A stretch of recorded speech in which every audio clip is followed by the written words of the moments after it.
Science എടുത്താലും അല്ലെങ്കിൽ medical science എടുത്താലും ആത്മാവില്ല, ആത്മാവിനെ മെഷർ ചെയ്യാൻ പറ്റില്ല, ആത്മാവ് ടാഞ്ചിബിൾ അല്ല എന്നുള്ള രീതിയിൽ ആത്മാവിനെ തള്ളിക്കളയുന്നുണ്ട്. സയൻസും തള്ളിക്കളയുന്നുണ്ട്, മെഡിക്കൽ സയൻസും തള്ളിക്കളയുന്നുണ്ട്. മനസ്സുണ്ടോ? മനസ്സും ടാഞ്ചിബിൾ അല്ല. മനസ്സെന്ന് പറയുന്നത് ശരിക്കും ഒത്തിരി ഫാക്ടേഴ്സിൻ്റെ ഒരു സമ്മിശ്രിതമാണ്, അല്ലെങ്കിൽ ഒരു ഐഡിയോളജിയാണ് മനസ്സെന്ന് പറയുന്നത്. അല്ലാതെ മനസ്സെന്ന് പറയുന്നത് ഒരിക്കലും തൊട്ട് നോക്കാൻ പറ്റുന്ന ടാഞ്ചിബിൾ ആയിട്ടുള്ള അങ്ങനെ ഒരു സാധനമല്ല മനസ്സ്. സെയിം ഡേ ആത്മാവെന്ന് പറയുന്നതും അങ്ങനെയാണ്. ഒരുപാട് ഫാക്ടേഴ്സിൻ്റെ ഒരു യൂണിറ്റാണ്, അല്ലെങ്കിൽ ഒരു സമ്മിശ്രിതമായ ഒരു കാര്യമാണ് ആത്മാവെന്ന് പറയുന്നത്. അപ്പോൾ ആത്മാവിനെ മാത്രം അല്ല, ഈ സാധനമാണ് ആത്മാവ്. ഹൃദയം ഇരിക്കുന്നത് പോലെ, അല്ലെങ്കിൽ കരളിരിക്കുന്നത് പോലെ, അല്ലെങ്കിൽ വൃക്ക ഇരിക്കുന്നത് പോലെ, അങ്ങനെ ഒരു സാധനമല്ല ആത്മാവും, അങ്ങനെ ഒരു സാധനമല്ല മനസ്സ്. സോ ഇതിൻ്റെ രണ്ടാണ്. മനസ്സല്ല ആത്മാവ്, ആത്മാവല്ല മനസ്സ്. ഇത് രണ്ടാണ്.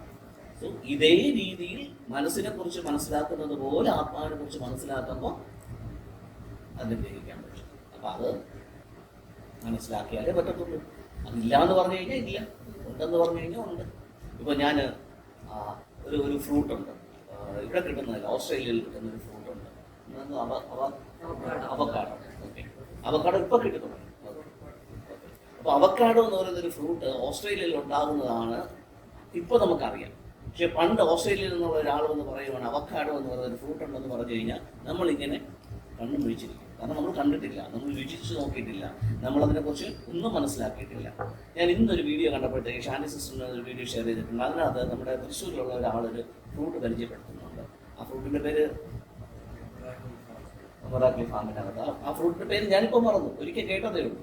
ആ ഫ്രൂട്ടിൻ്റെ പേര് ഇതുവരെ ഞാൻ കേട്ടിട്ടില്ല. പക്ഷെ ആ വീഡിയോ ചെയ്തിരിക്കുന്ന ആൾ ആ മരവും ആ ഫ്രൂട്ടും അത് കാച്ചു നിൽക്കുന്നതും ഒക്കെ കണ്ടിട്ടുണ്ട്. ആ ഫ്രൂട്ട് ഡയറക്റ്റ് കഴിക്കാൻ പറ്റില്ല, ടേസ്റ്റ് ചെയ്യാൻ പോലും പറ്റില്ല, അത്രയ്ക്ക് കശപ്പാണ്. ഒരു ബൈറ്റ് എടുത്തു കഴിഞ്ഞാൽ അപ്പോൾ തന്നെ നമ്മൾ തുപ്പിക്കളയും, അത് കഴിച്ചിറക്കാൻ പറ്റത്തില്ല. പക്ഷെ അത് കഴിക്കുന്നത് പ്രോസസ്സ് ചെയ്താണ് കഴിക്കുന്നത്. അപ്പോൾ അങ്ങനെ ഒരു ഫ്രൂട്ടുണ്ട്. ഞാനിത് പറയുമ്പോഴത്തേക്ക് ആ ഫ്രൂട്ട് നിങ്ങൾ കഴിച്ചിട്ടില്ലാത്തതുകൊണ്ട് അതിൻ്റെ ഷേപ്പ് എന്താണെന്ന് അറിയില്ല, അതിൻ്റെ കളർ എന്താണെന്ന് അറിയില്ല, അതിൻ്റെ രുചി എന്താണെന്ന് അറിയില്ല, ഒന്നും അറിയില്ല. ഞാൻ ഈ പറയുന്നത് നിങ്ങൾ കേട്ടുകൊണ്ടിരിക്കുകയാണ്. സോ ഇതുപോലെയാണ് ദൈവം എന്ന് പറയുന്ന കൺസെപ്റ്റ്. എനിക്കറിയാം, പക്ഷെ ഞാനിത് പറയുമ്പോൾ നിങ്ങൾ അത് മഞ്ഞ കളറായിരിക്കും ആ ഫ്രൂട്ട്, അതിൻ്റെ ടേസ്റ്റ് കയ്പെന്ന് പറയുന്നത് പാവയ്ക്ക പോലെ ആയിരിക്കും. അപ്പോൾ നിങ്ങൾ അസ്യൂം ചെയ്യണം, നിങ്ങൾ കഴിച്ചിട്ടുള്ള, നിങ്ങൾ കണ്ടിട്ടുള്ള, നിങ്ങൾക്ക് അനുഭവവേദ്യമായിട്ടുള്ള ചില ഫ്രൂട്ട്സിനുമായിട്ട് നിങ്ങൾ അതിനെ എന്ത് ചെയ്തുകൊണ്ടിരിക്കുക, കമ്പയർ ചെയ്തുകൊണ്ടിരിക്കുക. പക്ഷെ അങ്ങനെ ആവണമെന്നുണ്ടോ? ഇല്ല. അപ്പോൾ അനുഭവിച്ച എനിക്ക് അതിൻ്റെ രുചി അറിയാവൂ, അതിൻ്റെ മണം അറിയാവൂ, അതിൻ്റെ കളർ അറിയാവൂ, അതിൻ്റെ ഷേപ്പ് അറിയത്തുള്ളൂ. അതൊക്കെ ഞാൻ അനുഭവിച്ചിട്ടുള്ള, പക്ഷെ നിങ്ങളത് അനുഭവിച്ചിട്ടില്ല. അപ്പോൾ നിങ്ങൾക്ക് അത് അനുഭവിക്കണമെന്നുണ്ടെങ്കിൽ ഞാൻ പറയുന്ന ഈ വാക്കുകൾ എത്ര ശ്രദ്ധിച്ചാലും നിങ്ങൾക്ക് അനുഭവിക്കാൻ പറ്റുമോ?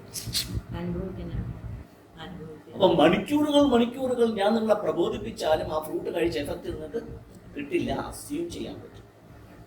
അപ്പോൾ ഇതുപോലെ ഒരു യുക്തിവാദിയോ അല്ലെങ്കിൽ ഒരു ഡോക്ടറോ അല്ലെങ്കിൽ ഒരു മനഃശാസ്ത്രജ്ഞനോ പറയുകയാണ് ദൈവം എന്ന് പറയുന്നത് അത് ഇല്ല, അതൊരു ബുദ്ധിഭ്രമമാണ്, അതൊരു മാനസിക പ്രശ്നമാണ് എന്നൊക്കെ പറഞ്ഞു കഴിഞ്ഞാൽ അത് അയാളുടെ അജ്ഞത മാത്രമാണ്. അയാൾ എന്ത് ചെയ്തിട്ടില്ല, ആസ്വദിച്ചിട്ടില്ല. അപ്പോൾ ഇതുപോലെ തന്നെ പറയാണ്, ഇപ്പം നമ്മൾ പറഞ്ഞില്ലേ നേരത്തെ, ദൈവം ഉണ്ടെങ്കിൽ അല്ലെങ്കിൽ ദൈവമായിട്ടുള്ള ബന്ധം വരുമ്പോഴത്തേക്ക് ഭയങ്കര സന്തോഷമാണ്, ഭയങ്കര സമാധാനം, ഭയങ്കര ആനന്ദമാണ് എന്ന് ഒരു വ്യക്തി പറയുമ്പോൾ അപ്പുറത്ത് നിൽക്കുന്ന ഡോക്ടർ പറയും, എസ്പെഷ്യലി അതൊരു സൈക്കാട്രിസ്റ്റ് ആണെന്നുണ്ടെങ്കിൽ പറയും ഇതിൻ്റെ മാനസിക പ്രശ്നമാണ് എന്ന് പറയും. ഫൈൻ. ഞാനപ്പോൾ തിരിച്ചൊന്ന് രണ്ട് ക്വസ്റ്റ്യൻ ചോദിക്കാൻ എനിക്ക് പറ്റും. കാരണം എന്ന് പറഞ്ഞാൽ മനസ്സിന് ഉല്ലാസം കിട്ടാൻ വേണ്ടിയിട്ട് ചില വ്യക്തികൾ സിനിമ കാണാൻ പോകും. അവന് എന്തെങ്കിലും മാനസിക പ്രശ്നമുള്ളതുകൊണ്ടാണ് പോകുന്നത്, ആണോ? അല്ല. പക്ഷെ എല്ലാവർക്കും സിനിമ കണ്ടു കഴിഞ്ഞാൽ ആനന്ദം കിട്ടും. ചില വ്യക്തികൾ ഡാൻസ് കാണുന്നതാണ് എനിക്കൊരു ഉന്മാദം, ആസ്വാദനം, സന്തോഷം കിട്ടുന്നതെന്ന് പറയുന്നത്. ചില വ്യക്തികൾ എന്ത് കാണാൻ പോകും? ഡാൻസ് കാണാൻ പോകും. ചില വ്യക്തികൾ ഗസൽ കേൾക്കാൻ പോകും. ചില വ്യക്തികൾ പോകും ഒന്ന് സിഗരറ്റ് വലിക്കാനായിട്ട്, ഒന്ന് കഞ്ചാവ് അടിക്കാനായിട്ട്, അല്ലെങ്കിൽ ഒന്ന് മദ്യപിക്കാനായിട്ട്. അപ്പോൾ മദ്യപിക്കാൻ പോകുന്ന ഒരു വ്യക്തിയുടെ അടുത്ത് പിന്നെ പറയണത് നിന്റെ മനസ്സിന്റെ പ്രശ്നമാണെന്ന് പറഞ്ഞു കഴിഞ്ഞാൽ ആ പറഞ്ഞതിന് മദ്യം കഴിച്ചിട്ടില്ലാത്തതുകൊണ്ട് അറിയാൻ പറ്റാത്തതാണ്. മദ്യം കഴിക്കുമ്പോൾ ആനന്ദമുണ്ട്, അതുകൊണ്ടാണല്ലോ കഴിക്കുന്നവൻ വീണ്ടും മദ്യപിക്കുന്നത്. അതെന്തല്ല, ഒരു മാനസിക പ്രശ്നമല്ല, ആണോ? അല്ല. സോ ഇതുപോലെ ദൈവത്തെ ആസ്വദിക്കുന്ന ഒരു വ്യക്തിക്ക്, ദൈവത്തെ അറിഞ്ഞൊരു വ്യക്തിക്ക്, ദൈവികമായിട്ടുള്ള അനുഭൂതികളുള്ള വ്യക്തിക്ക് അതാണ് ഏറ്റവും ഉന്മാദം, അതാണ് ഏറ്റവും ഉല്ലാസം, അതാണ് ഏറ്റവും ത്രില്ലിംഗ് ആയിട്ടുള്ള എക്സ്പീരിയൻസ്. ആ വ്യക്തിയെ സംബന്ധിച്ചിടത്തോളം അത് ആസ്വദിച്ചിട്ടില്ലാത്ത വ്യക്തിക്ക് ഇത് പറഞ്ഞു കഴിഞ്ഞാൽ മനസ്സിലാവില്ല. അത് ദൈവം എന്ന് പറയുന്ന വാക്ക് പൊളിയേണ്ട ഒരു സമയം അതിക്രമിച്ചു. കാരണം ദൈവം എന്ന് പറയുന്ന വാക്ക് മാനുഷികമായ മനുഷ്യനിട്ട വാക്കാ ദൈവം. ദൈവം പ്രത്യക്ഷപ്പെട്ടിട്ട് എന്നെ ദൈവം എന്ന് വിളിക്കുന്നത് പറഞ്ഞിട്ടില്ല. ഞാനാണ് ദൈവമെന്ന് ഒരു ദൈവവും അവകാശപ്പെട്ടിട്ടില്ല. ഞാൻ ഇത് പറയാനായിട്ട് വേറൊരു കാര്യം കൂടെ പറഞ്ഞു, നേരത്തെ ചിന്തിച്ചു വെച്ച ഒരു ആശയം കൂടെ പറയാം. ഇപ്പം നമ്മൾ പാചകം ചെയ്തുകൊണ്ടിരുന്നപ്പോൾ ഇന്ന് ഉച്ചയ്ക്ക് പാചകം ചെയ്തുകൊണ്ടിരുന്നപ്പോഴത്തേക്ക് മഞ്ചാടിയെ ഒരു ക്വസ്റ്റ്യൻ ചോദിക്കുന്ന കേട്ടു. ആൻറ്റി, ഞാൻ ഇവിടുത്തെ ഒരു 1-2 വാക്കുകൾ പറയാം, അത് നിങ്ങൾ എന്താ പാലക്കാട് എന്താ പറയുന്നത് എന്ന് ഞാൻ നിങ്ങൾ ചോദിക്കുന്നത് കേട്ടായിരുന്നു. ചീനിക്കിഴങ്ങെന്ന് നമ്മളിവിടെ പറയുന്നു, മധുരക്കിഴങ്ങ് എന്നും പറയും, ചീനിക്കിഴങ്ങെന്നും പറയും. അപ്പോൾ അത് പാലക്കാടിൽ എന്താ പറയുന്നത് നമ്മൾ ചോദിച്ചു. അപ്പോൾ ഷാൻഡി എന്താ പറഞ്ഞു? ചക്കരവള്ളിക്കിഴങ്ങ്. അപ്പോൾ ചക്കരവള്ളിക്കിഴങ്ങ് എന്താണെന്ന് നമ്മുടെ തിരുവനന്തപുരത്ത് ആൾക്കാരോട് ചോദിച്ചു കഴിഞ്ഞാൽ അതൊന്നും സാധനം, അങ്ങനെയുള്ള സാധനമുണ്ടോ നമുക്കറിയില്ല. പക്ഷെ ഇവിടെ നമ്മൾ അതിന് എന്താ പറയുന്നത്? ചീനിക്കിഴങ്ങ്. അപ്പോൾ ഞാൻ പറയാണ്, തിരുവനന്തപുരത്ത് ഞങ്ങൾ പറയുന്ന ചീനിക്കിഴങ്ങ് എന്ന് പറയുന്ന പേര് ഉപയോഗിച്ചാൽ മതി പാലക്കാടുകാർ. നിങ്ങൾ ചക്കരവള്ളി എന്നൊന്നും ഉപയോഗിക്കേണ്ട എന്ന് പറഞ്ഞു കഴിഞ്ഞാൽ പാലക്കാടുകാർക്ക് ഇഷ്ടപ്പെടും. അതോ പാലക്കാടുകാർ പറയുമോ ചീനിക്കിഴങ്ങ് അങ്ങനെ ഒരു കിഴങ്ങില്ല, ചക്കരവള്ളി കിഴങ്ങെന്ന് പറഞ്ഞാൽ മതി എന്ന് പറഞ്ഞാൽ ശരിയാവും?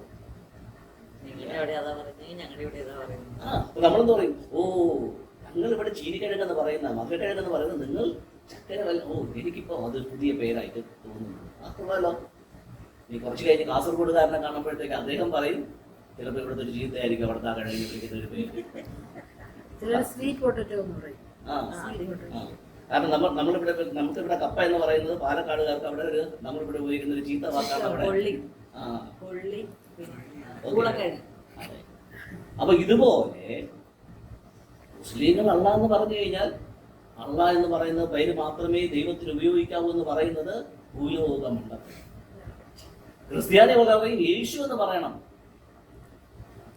അപ്പൊ ഹിന്ദുക്കൾ പറയും അയ്യപ്പൻ എന്ന് പറയാം, കൃഷ്ണൻ എന്ന് പറയാം, ശിവൻ എന്ന് പറയാം. അപ്പൊ മധുരക്കിഴങ്ങിന് വേറെ പേരൊന്നും ഇടാൻ പാടില്ല എന്ന് തിരുവനന്തപുരംകാർ വാദിക്കുന്നത് പോലെ ഇരിക്കും ക്രിസ്ത്യാനികൾ പറയാണ് യേശു എന്ന് മാത്രം, യേശുവിൽ കൂടെയാണ് രക്ഷ, യേശു അല്ലാതെ വേറൊരു ദൈവമില്ല എന്ന് പറഞ്ഞു കഴിഞ്ഞാൽ ഏതുപോലെ ഇരിക്കും? മധുരക്കിഴങ്ങെന്ന് മാത്രമേ പറയാവൂ എന്ന് നിഷ്കർഷിക്കുന്നത് പോലെയാണ്. ശരിയാവോ? അപ്പൊ ഈ ദൈവം എന്ന് പറയുന്ന സങ്കല്പം ആരുണ്ടാക്കിയതാണ്? മനുഷ്യനുണ്ടാക്കിയത്. ഒരു ദൈവവും പ്രത്യക്ഷപ്പെട്ടിട്ട് ഞാനാണ് ദൈവം, എന്റെ നാക്ക് ഇങ്ങനെ ഇരിക്കത്തുള്ളൂ, അല്ലെങ്കിൽ എന്റെ കണ്ണ് ഇങ്ങനെ ഇരിക്കത്തുള്ളൂ, എന്റെ മുടി ഇങ്ങനെ ഇരിക്കത്തുള്ളൂ, ഇതാണ് ദൈവത്തിന്റെ ഭാവം എന്ന് ഒരു ദൈവം വന്ന് പറഞ്ഞിട്ടില്ല. ഇതൊക്കെ ആരുണ്ടാക്കിയതാണ്? മനുഷ്യനുണ്ടാക്കിയത്. പക്ഷെ ദൈവം എന്ന് പറഞ്ഞ കൺസെപ്റ്റ് ഉണ്ടോ? അങ്ങനത്തെ വ്യക്തി ഉണ്ടോ? അത് ആസ്വദിക്കാൻ നമ്മൾ അവിടെയാണ്. ഞാൻ പറയാൻ ഇപ്പോ ഓക്സിജൻ നമ്മൾ ശ്വസിക്കുന്നുണ്ട്, പക്ഷെ നമ്മൾ കാണുന്നില്ല. പക്ഷെ നമ്മൾ വിശ്വസിക്കുന്നുണ്ട്, ഓക്സിജൻ ഉണ്ട് എന്ന് നമ്മൾ വിശ്വസിക്കുന്നുണ്ട്, പക്ഷെ നമ്മൾ കാണുന്നില്ല. വിശ്വസിക്കാനുള്ള കാരണം എന്ന് പറയുന്നത് നമ്മൾ ആസ്വദിക്കുന്നുണ്ട്. പക്ഷെ ഒരു കൊച്ചു കുഞ്ഞിനോട് നമ്മൾ ചോദിച്ചാൽ ആ കുഞ്ഞിന് ഓക്സിജൻ ആണ് ഞാൻ ശ്വസിക്കുന്നതെന്ന് തിരിച്ചറിവില്ല.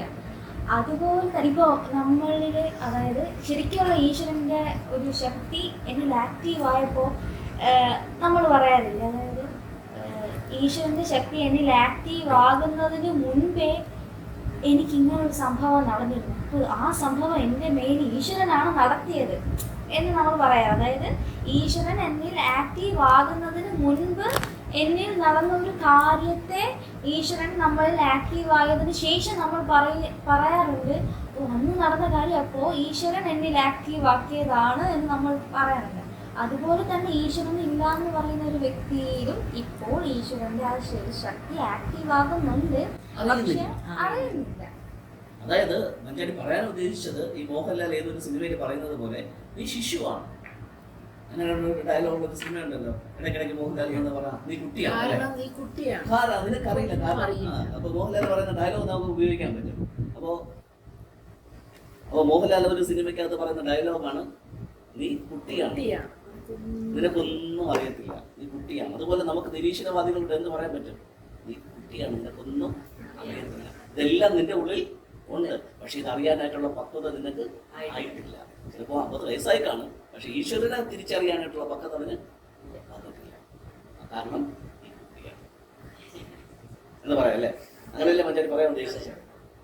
ഇതിൽ കൂടുതൽ നല്ല എക്സാമ്പിൾ അല്ലേ?